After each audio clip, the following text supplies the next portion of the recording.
মুনাফিকদের চিন্তা করে ব্রেনে ঢুকিয়ে কোনো লাভ নেই।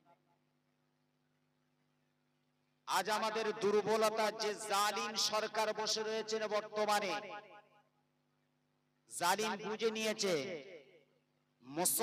মুসলমানের ভিতরে যে মুনাফিক ঢুকে রয়েছে তাদেরকে আমাদের বন্ধ করতে হবে।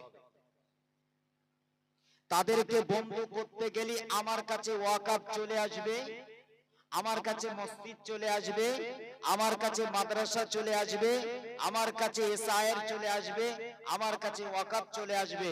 ওই রাজত্বগুলো আমার কাছে আসলে আমি কিন্তু রাজ সিংহাসনে বসে বসে যা বলবো তাই এরা শুনবে। মুসলমান মুনাফিকদেরকে আমরা বন্ধ করে খাঁটি মুসলমান মুমিনদেরকে জব্দ করা। আমি আপনাদেরকে বারে বারে বলি যে মুনাফিক থেকে দূরে থাকবে।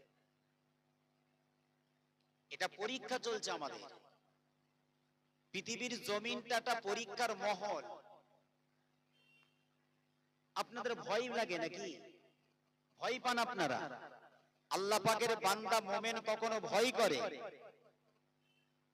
আমরা রাস্তাঘাটে রাত বিরাত ঘুরি, তো জলসা জল রাত 2টো 2:30টা 3টে ঘুরছি, আসছি যাচ্ছি, আমাদের ভয় লাগে না? আপনাদের ভয় লাগে? বাড়িতে থাকে, রাত বিরাত তো আমার করছে। আরে মানুষের হাতে যদি মরণ হয়, আল্লাহ যদি লেখে, অসুবিধা আছে? আপনি যদি পাহাড়ে পর্বতে গুহাতে নদীতে যেখানেই জেলখানার মধ্যে থাকে, মরণ যখন আসবে চোখের পলক মারতে দেবে না, আপনার চলে আসতে হবে।